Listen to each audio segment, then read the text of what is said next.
All right. Well, welcome back. This is Life's Wealth with Life's Wealth Development Group, Matt Ditzworth. And today I will be talking with John Richardson. He's an author, speaker, and brand design from Carlsbad, California. Welcome, John, and just wondering how you're doing today. I'm doing real good, Matt. Good to be on your show, and the weather's nice here in sunny Southern California. So, and it's one of those great days in the 70s. So, been a good day. Yeah, definitely a nice day out here today, and I agree with that. I was down by the waterfront all day today, so there's always a nice cool breeze down there as well.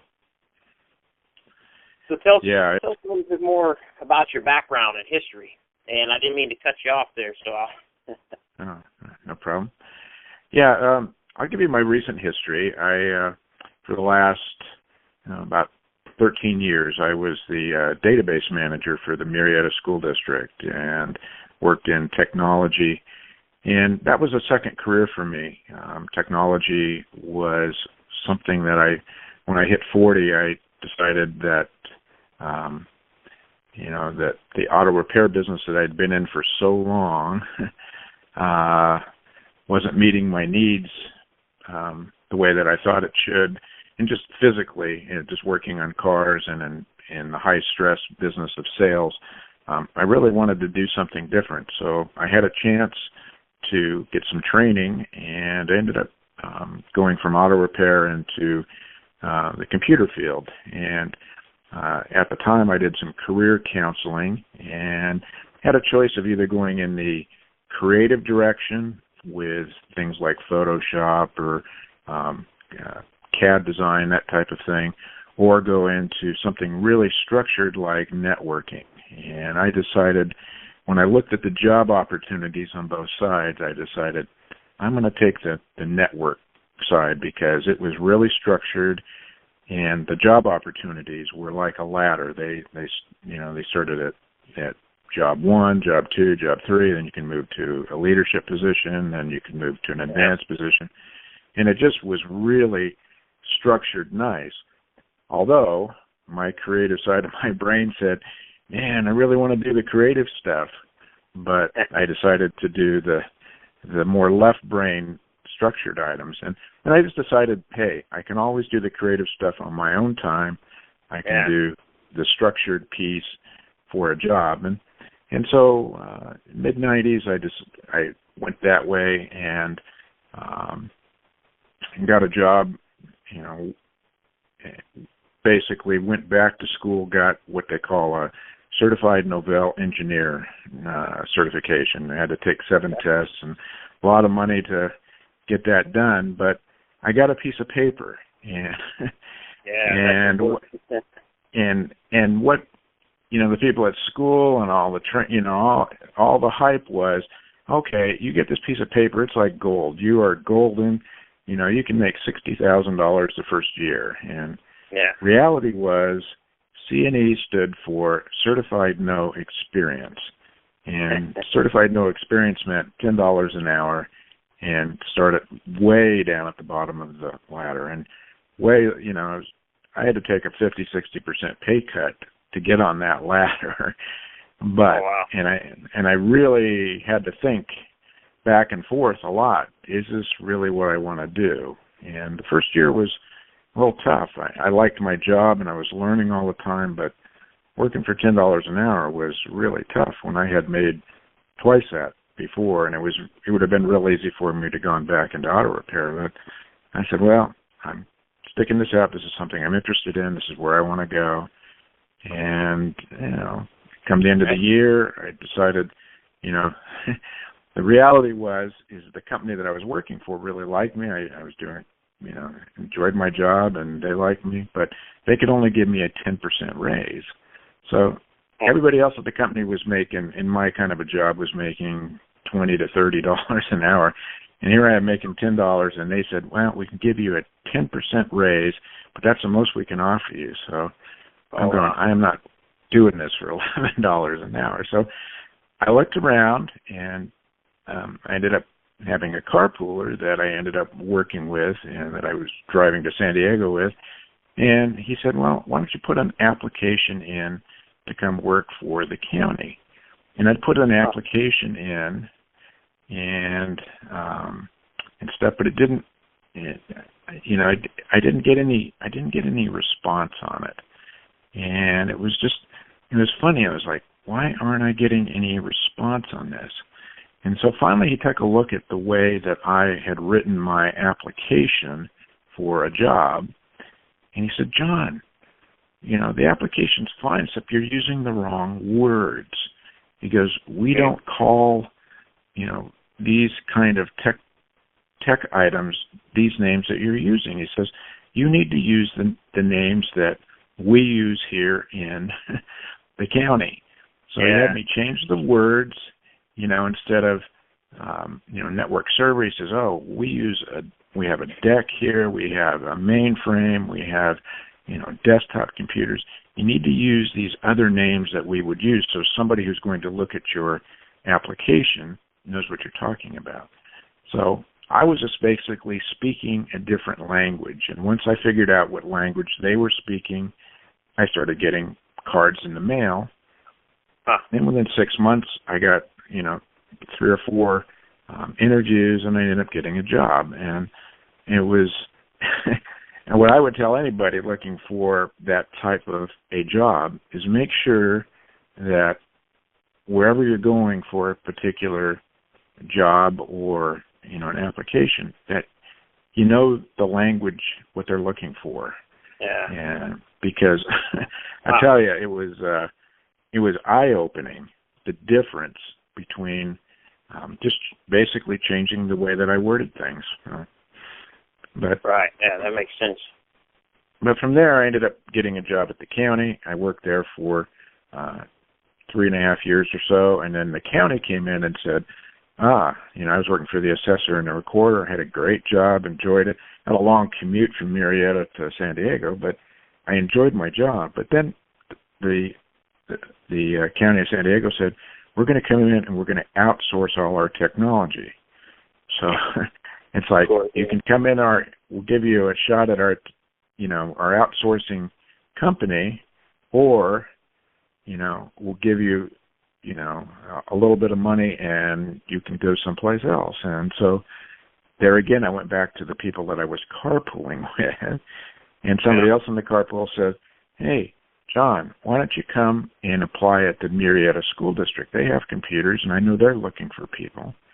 So sure enough, I followed one of my other carpoolers and went and applied at the Murrieta School District, and I lived in Murrieta. They were 5 minutes away, and I didn't have any idea at the time. This was, right before Y2K, that school districts had computer networks, and a lot of them just were kind of coming into using, developing their own network. So I applied for the job, ended up getting the job, and went from working 65 miles away to working less than 5 miles away. And I had to take a little teeny bit of a pay cut, but it was well worth it. And from there, I just started as a Tech 1, and within a year or so, I moved to a Tech 2, and then a Tech 3, and then became a network person, a network guy, and then took on a supervisor position, and then eventually, at the end, became the data manager for the school district. And it was just one of those pieces that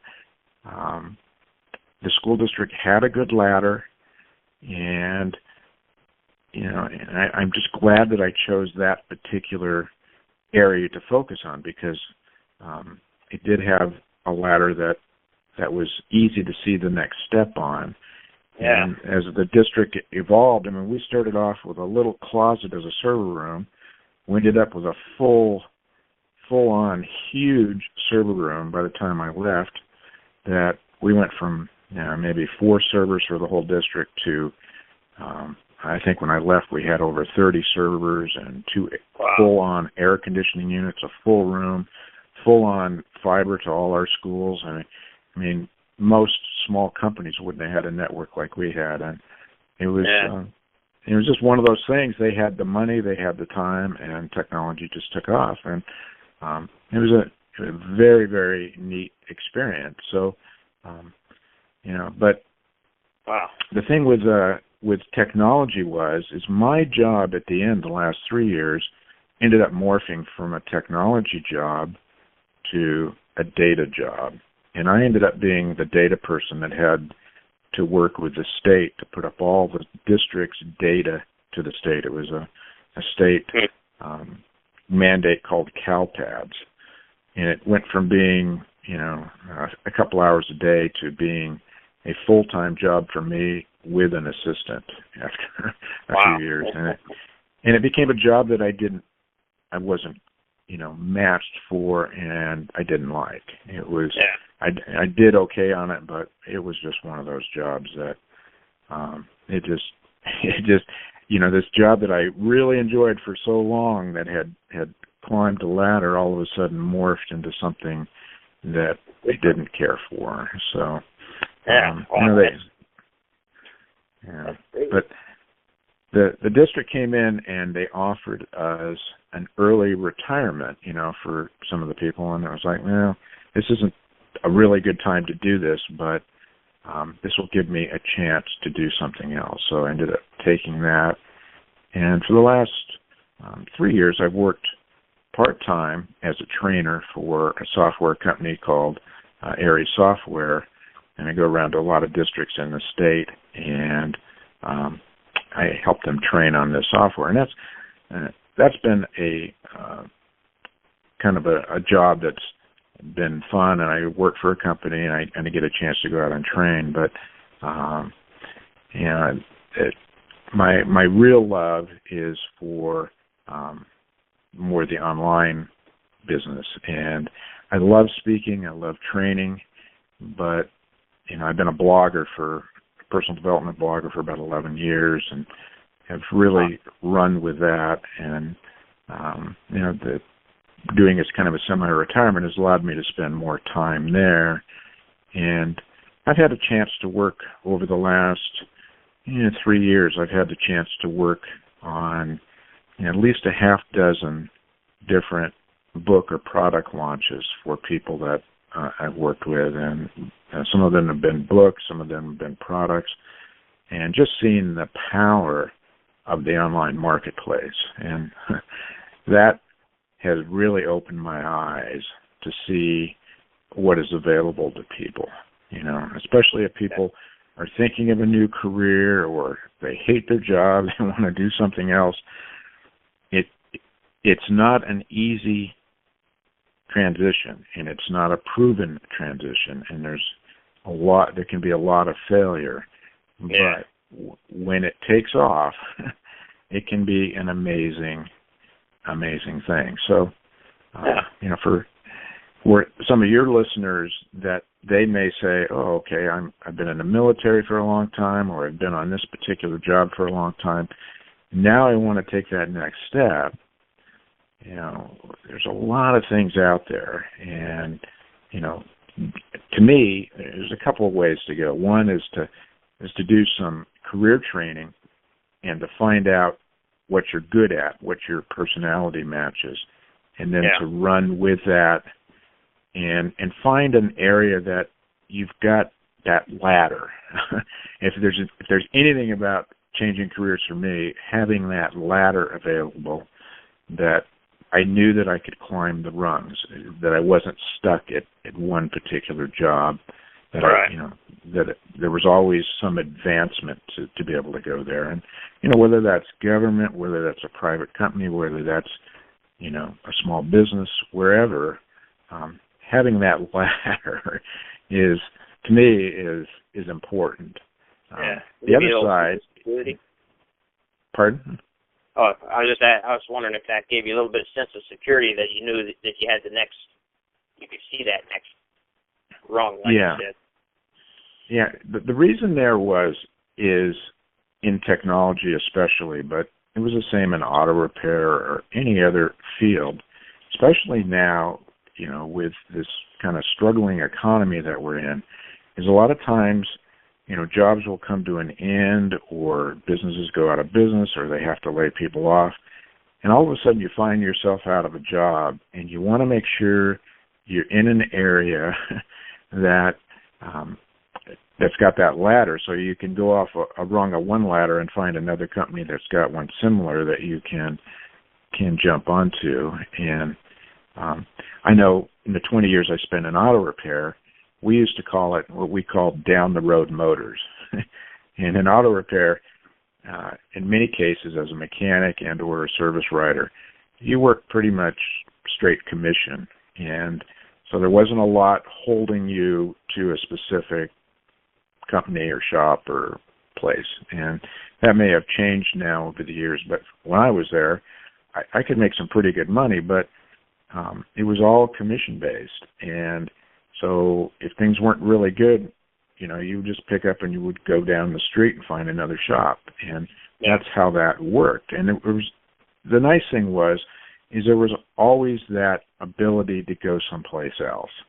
And, it was good and it was bad, but, you knew that you had a skill that was in demand and you could always go someplace else.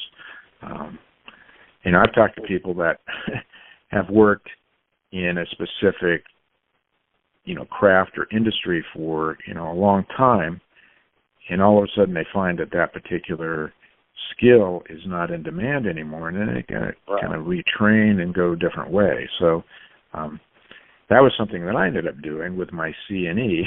Just went back to school, got this C&Es, but one of the hardest things I'd ever had to do, But and when I got done, what it did gave me an expensive piece of paper, and it got me on that first rung of a ladder. So,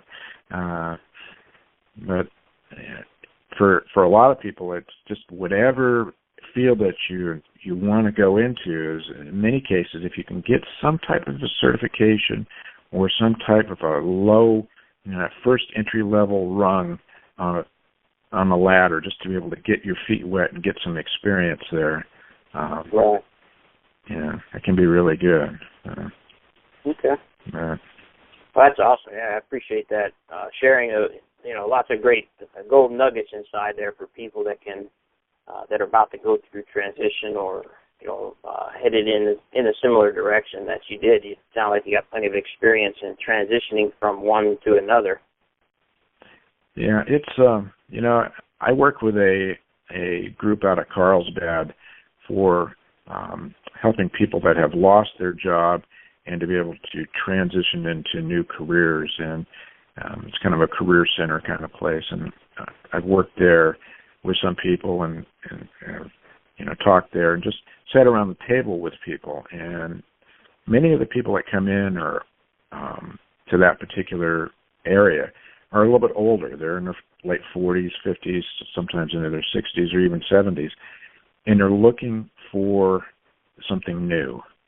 In that particular group, we help people go back in and write the resume. We'll learn how to share with people and do an interview, just things that you may not have done for a long period of time or you may never have done. And I have seen people come that you would, if you were sitting across the table from them as a recruiter, there is no way in the world you would give them a job. They're dressed in holy jeans and a T-shirt, and, they don't know the first thing about interviewing or, what they're looking for, and to see, and just, they don't know how to put together a resume. I've seen people like that come in, go through basically a course over a few weeks and really just fine-tune their resume, their cover letter, look at their jobs that they're looking for, learn the language of the jobs like I was mentioning before. Okay, what do we put on here that this employer is going to, pick up on? Because the reality is, in many companies anymore, there's not really even a person that looks at the resume. They're brought in, they're scanned, and the scanner looks for keywords. Yeah. So if you're going after a job like that, it really doesn't matter who you know or anything else. You've got to put the right words on the resume to get right. called by somebody to get in that door. And interesting. So what is that career center called, if you can say? Is it like a state career center, or? Yeah, it's basically out of a church. It's out of Calvary Chapel, Carlsbad, or North Coast Calvary Chapel in Carlsbad, and it's called NC3. As you can find it on Meetup.com. N as in Nancy, C as in Carlos, 3, NC3. And but it's basically for career transitions. But wow, it doesn't cost anything to go, and it's just a great resource for people. Yeah. Could you spell that again? Is it NC3? NC3, yeah. NC3, okay. Oh, if you meet somebody, sorry, what's that? I say if you go to meetup.com and just type in NC3, you'll find it. So. Okay. So if, I was wondering if you meet somebody on the street, or maybe, in a networking or something like that, what do you tell them that you do? Now that I'm semi-retired, many times I will just say I'm a trainer and I work as a software trainer and things. But it really depends on the person, because I'm also a writer. I've written a number of nonfiction and fiction books, and I spend a lot of my time now writing fiction. And just I've done a number of things in my life, and really what I try to do is find out what the other person's interested in, and find a conversation that I can build with them, because a lot of my contacts are writers, and writing's one of those jobs that can be very lonely, and you're sitting behind a desk or behind a computer screen, and you're putting words on in a word processor all day, and it can take months or years to get a book done. And so I've met a number of writers that are there, and I've met a lot of entrepreneurs too that have just said, okay, I'm done with this job, I'm starting my own thing, I'm ready to go, and really ready to go out the door. So for me, I a lot of times I'll just mention, hey, I'm an entrepreneur, I'm a writer, and go from there. Yeah, just depending. Okay, that makes sense. Now, I know you made a big transition there in the early 90s or mid-90s, you said, and is there anything that you wish you would have known beforehand, other than maybe that, that, like you said, you thought maybe you'd be making $60,000 a year, and instead it was, more like $10 an hour? Is there any other thing that or anything else you wish you knew before you made that transition? A couple things. One is I wish I would have done it earlier. And I did it I guess I was about 45 or so when I did it. I was really going through a stressful time when I was about 40, and I was in a really high-stress job as a service manager for a shop, and I was having heart palpitations and all sorts of things. I mean, it just took a real toll on my health and things, and just one of those jobs that, I enjoyed the idea of working in a shop and things, but just the environment was just so stressful. But it was always scary to take that next step. It's like, wow, I'm stuck in this career. And I'd thrown my back out, my lower and my upper back a couple times working as a mechanic. So I said, well, I don't want to do this the rest of my life. And so the mechanic end of it, I said, I can go back and do that short period of time, but that's health-wise, I really don't want to do that. And then mentally, I didn't want to do the high-stress sales. It's like I had a hobby of computers at the time, but I was afraid to take that step. And it ended up taking the owner of the shop. He basically just got overcommitted. The business just got over his head, and he had to lay me off. And that was the impetus to take the next step. But I wouldn't have taken it probably on my own. Push came to shove. I found myself out of work and said, okay, now is the time. Now's the time to do it. So, I'm sure you probably have a lot of listeners that are in that same thing. It's like, I've got this job, I don't like it, it's not paying the bills, or it's not working, but I'm afraid to go, to that next step. And for me, in a lot of ways, I wish I would have done it earlier, and I wish I would have known the language a little better. But otherwise, and really, when I look back, a lot of it just fell into place.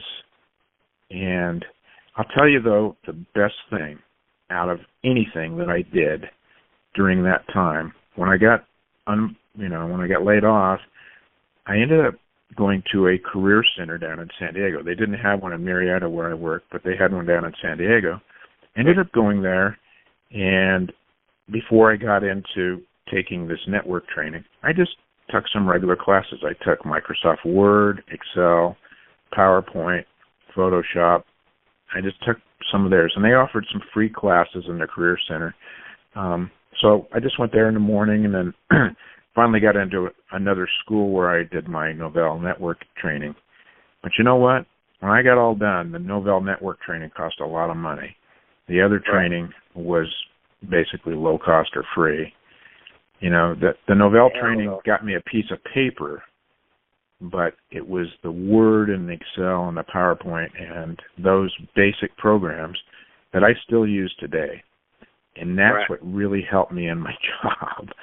So, the Novell stuff, I haven't used that for 15 years, but those others I use all the time. And so that would definitely be something I would have done earlier, is taken those kind of classes. Yeah, just the basic office and stuff like that. That's interesting. Yeah. Wow. That's great. That's a great way to give some people ideas, because, like I say, I work with military that are transitioning. Some are ready to transition, and others may be hitting that 20-year mark or some mark where they're having to get out and they didn't really want to yet. But it might be good encouragement for them to know that if they start, working at something, and it'll eventually take off for them, but definitely get some of those basics out of the way, like the basic Word and everything that they could probably get for free in the military. Yeah, there is nothing better. I mean, because if you've got to write a resume, you need to know how to use Word. When I worked at Murrieta School District in the tech department, as I got moved up into management, I had to hire techs and tech assistants for our department, and I used to interview and also do hands-on testing with a lot of people over the years. And the interesting thing is there were certain people that could come in and they could master the interview. They were a natural salesperson, or they knew how to interview. So they'd dress nice, they would come in, they would run through the interview, and they would ace that. It's like, okay, I'd hire that person in a second. Until I took them over, the next week, and we gave them a hands-on test, and I put them in front of a server that was torn down, and they had to re-hook up everything. They had to create an Excel spreadsheet, and they had to be able to save a Word document, just some simple office-oriented things that they would have to help people in the department with. I was blown away. I was absolutely blown away that people that that interviewed well and or even had a good technical background, many of them didn't have basic skills of Word, Excel, or some of the other office programs, and especially Excel. Oh my gosh! And it just blew me away. I was like, how could these people be so smart in one area and not just even know how to create a spreadsheet or even create a Word document? It was incredible. So that, even though they interviewed well, that particular item blew them out of the interview. Vice versa, I had people that could put the computer together, they whizzed through Word and Excel and all the other things, but they came to an interview in blue jeans with patches on them and a holy T-shirt, and they hadn't shaved, and they wanted a job. And it was just the opposite. And it was okay, I know you can work. I could lock you in the server room where nobody could see you. You'd be great, but I've got to put you out in front of people. Yeah. So finding that balance. It was, both of those. But if nothing else, it's going through a, like a course, say like even like a Toastmasters group or something where you can learn some public speaking, learn how to get in front of an audience, learn how to do an interview, and then also some basic computer skills. And you do those two things, and you're going to be sitting there 80-90% ahead of everybody else. That's awesome. Yeah, that's funny. And finding that balance is interesting. So I appreciate that. Yeah. That's, one other interesting thing there too was is a lot of times people didn't realize, because we would bring them in for the hands-on training, and I would just say, I'm just here to help you with this training, and they didn't realize that I would be the person interviewing them for the job. Here I am just sitting, in this room with this computer, and they start hooking it up, and they start cussing and throwing things, and they're getting mad, and their real personality comes out. And I had a number of people like that. Like, nope, I could not hire you and put you in an elementary school. There is no way with that attitude. That's a great way to get somebody's, their raw personality. Yeah. That's something else that's very important. And that person may interview really well, but you see that on the other side. So I tell you, as someone hiring people, having those two helped us really find good people that would fit well. So. Yeah, that's very interesting. I never thought of it from that aspect of, having somebody perform something like that and kind of see how they are under pressure because they can practice the interview part. So very cool. Very good. Great. Another great nugget there that people will be able to use. So I was wondering if you have any daily routines, anything that you do on a daily basis or a weekly basis, just something that is routine to you that helps you be successful.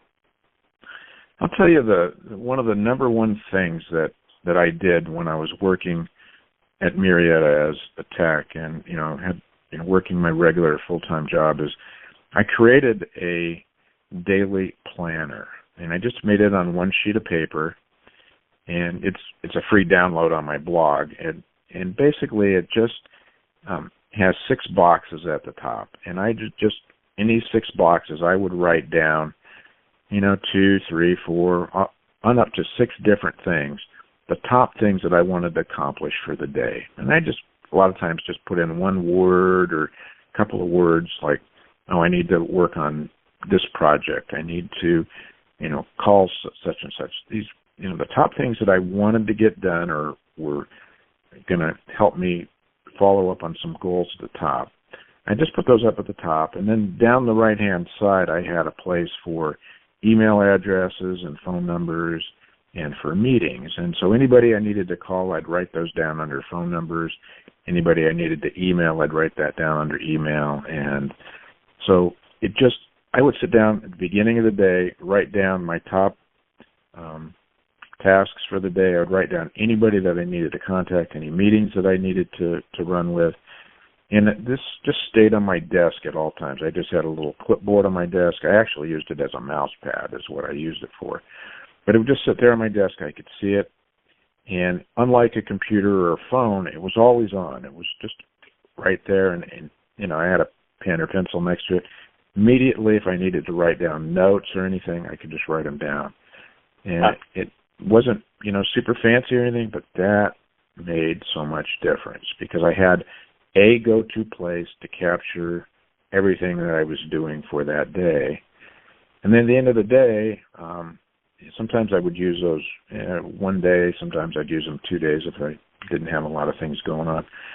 And then when I got done with it, I'd just 3-hole punch it and I'd put it in a notebook. And then I'd put a new fresh one out. And that was kind of my daily diary, kind of what was going on, what was happening. And And, at the end of the week, I'd just put the ones there, I'd three-hole punch and put them in a notebook. And I knew if I had notes or phone numbers there that I could go back to it and look. I just had a dedicated place for notes. And I learned that in a book called Getting Things Done. And basically, the guy who wrote the book says you need a place that you can write things down that you know that you can go to and you can find it. You need, kind of a safe place for your data that you know that you get it out of your head and you put it someplace that's safe. And for me, that's where that was. And it was either on my desk or it was in a notebook, and I knew that I could go back and look at it. And, other things I might put in my email or something, but that was something that worked for me. And I still, to this day, I still, as much as I like electronic things, I still have a piece of paper on my desk and still write things down just because it's easier. Yeah, just in case something like your phone breaks or you have no way to access that electronic, you at least have the paper to fall back on. So yeah. So you don't happen to remember the author of that Getting Things Done, do you? Yeah, it's David Allen is his name. David Allen, okay. Yeah. A real popular book. And it's also known as GTD, or Getting Things Done. So it is a great book on how to work your mind around things and how to actually work on a daily basis to get things done. And it's a nice setup. And a lot of people that are GTD aficionados, and I've been one for a number of years. I've modified his basic plan, but it's a great read. If it works for you, it can really help you productivity-wise and to be able to move to that next level. It's probably the best $15 or $20 I spent on a book for, in many cases. And that was probably 2004, 2005 when I read it. So, really good book. So that leads me to the next question. Would be what books do you gift the most or suggest the most? And so that sounds like one that you would suggest a lot. And I know that you write your own books. So I was just wondering if, is there any other books that besides yours that you would gift or suggest? Yeah, Getting Things Done was one of those that is a pivotal book. It was one of those that really helped me with the whole time management thing because it gave me a simple way to do it. I had read some of Stephen Covey's books on time management, but I found his system too cumbersome. There was way too much writing and too much paperwork and not near enough doing, whereas Getting Things Done was just simple, write it down, boom, have a place to capture it, and then go out and do. And it was a night and day difference there. But one that I read a couple of years ago that's radically changed my life. And I'm really, as I'm starting on some new avenues here, I'm really taking this book to heart. And it's called Essentialism. And let me see if I can find the guy's name here. Yeah, the author's name is Greg McKeown, McKeown. And Essentialism is one of those books that if you're a creative person or a person with ideas like I am, can help you find out the one thing that you really should be working on, the one pursuit that you really should be aiming at and putting the others aside. It's really finding out what's essential and saying no to the rest. And that has been a big one for me because as an idea person, I might have 10 great ideas by breakfast, and my mind's always thinking about these great ideas and things, and I've got a million things that I'm working on, And it all comes down to a proverb, an old Chinese proverb, and the proverb goes like this: "The man who chases 2 rabbits catches none." And it's the idea that you can only work on one thing at a time, and you really need to find out that one thing and make that thing great, and say no or delay or put off or compartmentalize the good. You want to work on that one thing that's great, and that's a great read. It's one of those that that's a life-changing book. And, but there's some others that I like too. There's the book called The Power of Habit by Charles Duhigg. That one showed me how habits affect our lives.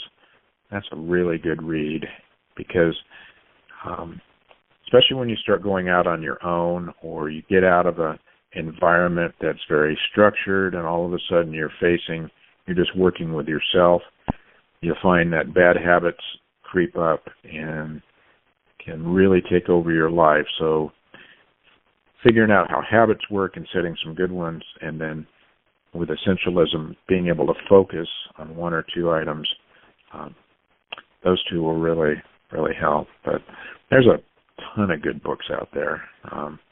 But what I suggest for people, and it's basically what I've done over the last 10 or 15 years, is just get a subscription to your local library and also get a subscription to audible.com.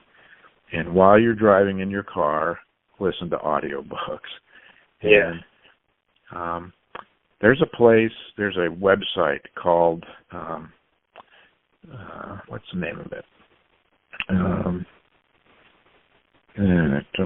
The name is skipping me. I'll come back to it. But basically the idea is that you can get in essence, an MBA course by just reading, 30 to 40 different specific business books. And it is really good. And over the last decade, and I've read well over 200 business-oriented books, and most of them have been audiobooks. And it has given me this great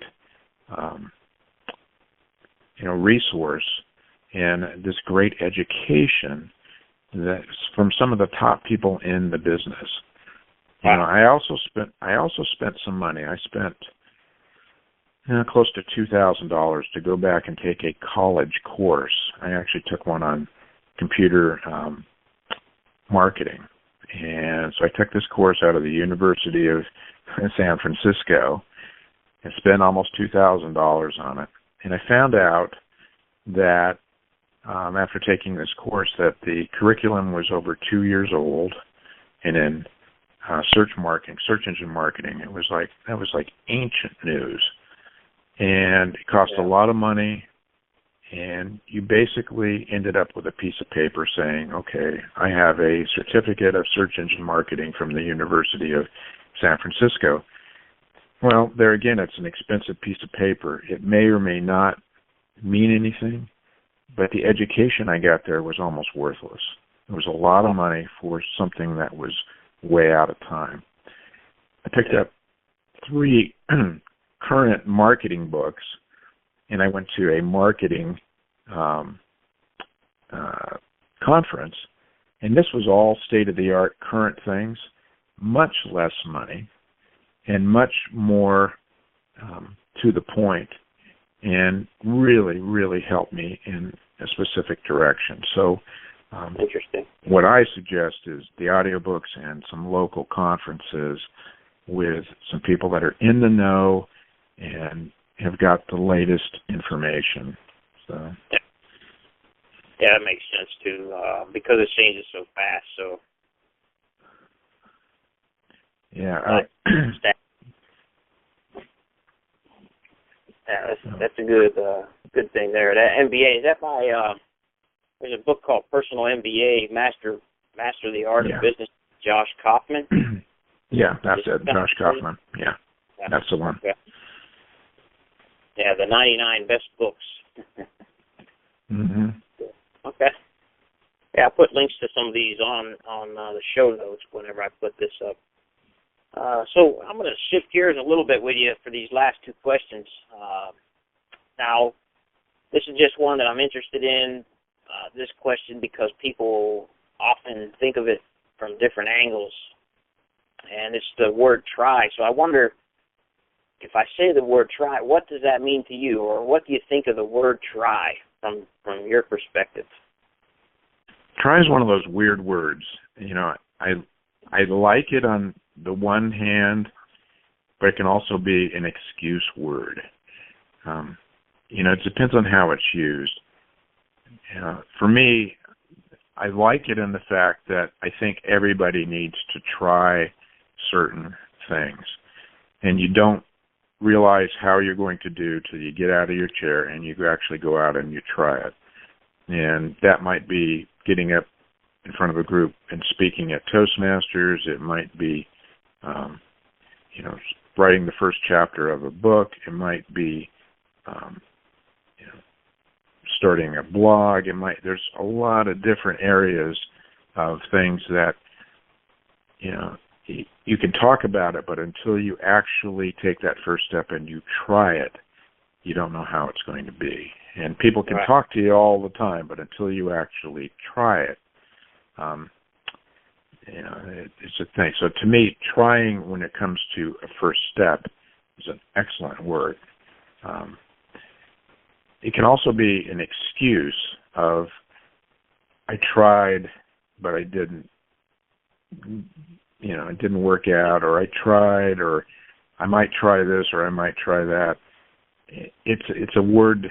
It's a weird word to me, because it can be a positive or it can be a negative. So, Yeah. but Might depend on who's saying it. yeah. But to me, the positive side is, I think people need to try a lot of different things, and when you try them, you find out what you enjoy, and that's really what you need to go after. You need to find the things that you enjoy, that you wake up in the morning and you're excited about, and go after those.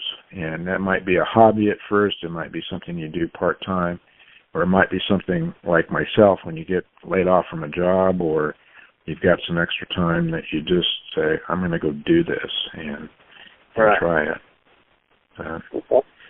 How about you? What do you think of the word try? I'm just curious. Yeah, well, for me, I think you know, I have a similar thing, and that's one of the reasons I asked, is because one night we had a kind of a laughing argument about the word try, and how people use it as an excuse a lot of times. And so to me, I've been trying to cut the word try out of my vocabulary, and when I catch myself saying it, I just stop and see if it's something that I needed to say, or if I'm trying to make an excuse. Yeah. So I even believe I said I'm trying to cut it out of my. That's one of those deeply embedded words. Yeah. And I wonder if I say, instead of saying try, if I say do, I'm going to do this, knowing that I might fail. To me, I'm learning to do it and be okay with failing at it. I did it, but I failed. Instead of saying, I'm going to try, I'm just going to do it. And if I fail, that's okay. But it helps me to cut the word try out. It's hard. I think it was Yoda or somebody who said, you know, do, there is no try, type of a thing, something to that extent. But, you know, that to me is... Oh, sorry. That to me, you know, do instead of try is really important, and I think that's the negative side, is that try can be that excuse. So.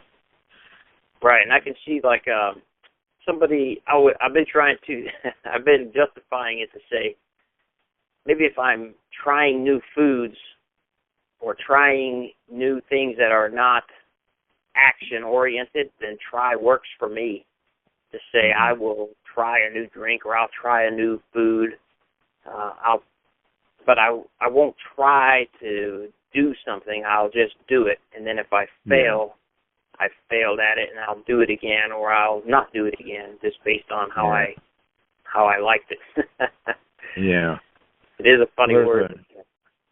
There is a saying in Silicon Valley now: fail fast, and it's the idea of just do it.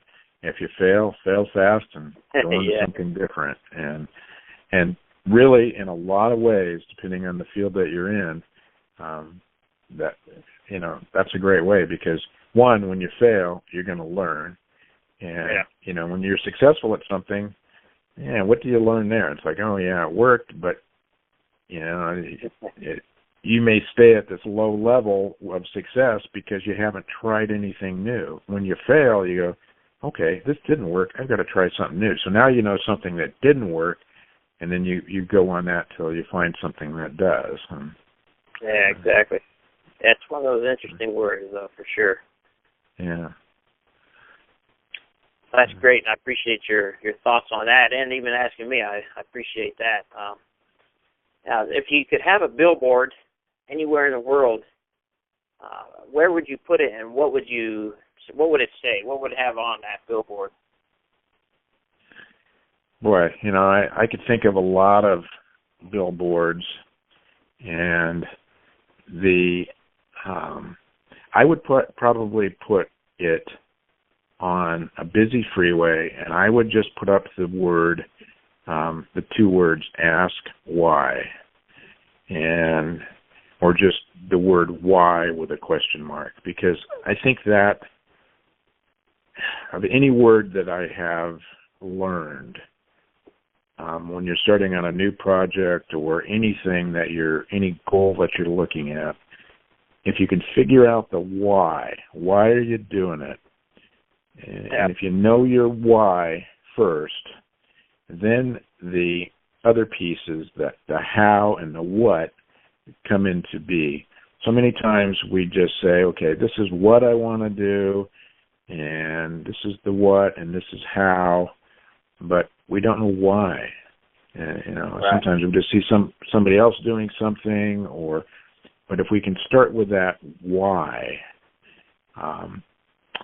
that can really help focus us. And when we know that why, and it aligns with our goals and what we're about, when we find out what our why is, then it makes things a lot easier.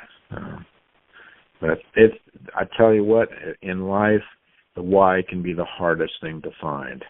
I can tell you so many times of a what or a how, but why? It's a little harder. That anchor, basically, Yeah. That's very interesting, All right, well, I appreciate your time, John, and I want to make sure that people can connect with you. So I'm going to just ask you, what way would be best for people to connect with you if they want to learn more about you or check out your books, possibly, or talk to you more about becoming something in the area of an author, speaker, brand design, or even working in the technicians in data field? Sure. Yeah. I've got two blogs, basically. I have one based on personal development. So that one is personalsuccesstoday.com, and that has a contact place on there, so people can just leave their contact information, leave me a note there, and it automatically forwards to me, and I'll get back to you there. I also have a website for my books, and it's johnwrichardson.com. And that lists out all my books and is specifically more towards the writing end of things. So either one of those, they can contact me there. I'm also on Twitter at Success2You, and it's the word success, the number 2, and YOU. So Success2You on Twitter. That's another easy way to get in touch with me. Okay, that's awesome. So I appreciate that. And do you have any last words that you have? I'll give you the last shot here. Yeah. Find out your why and go do it. That's, if nothing else, that if you can find your why and go do it, you're 99% there. All right. Perfect way to sum it up, and I appreciate your time, John. I'd like to follow up and, maybe in a few months or so, see how things are going, if that'd be all right. Sure. Okay. So I appreciate your time, and I will definitely keep in touch with you. Thank you for all the golden nuggets. I know people will be able to use these as they transition. Yeah. Yeah. Just, the big thing on transition is change is always scary, but what's even scarier is being in a bad place and not making a change. So that's right. So wow. Sounds good. I appreciate that. Yeah. So great talking with you, Matt. So great conversation. You too. Thank you very much. And so I'll talk to you later on. Have a great day. All right. Thanks. All right. Well, this is Matt Disworth, and I want to thank you all for tuning in. Thank you for the guest today. All valuable, great information. Remember to tune in next week as we bring you another guest here on Life's Wealth Radio. It's my goal to offer you valuable information, so please comment below and let us know how you feel and what kind of information you're looking for in your transition. There's many people out there that have already transitioned or who are in a position that you may be looking to go to and could maybe benefit from some of their experience. Learn maybe on a curve, things that they learned through the hard way, maybe you can learn it through them. So take it easy, have a great night, and again, thank you for your valuable time, and tune in next week. I'll see you. Have a great day.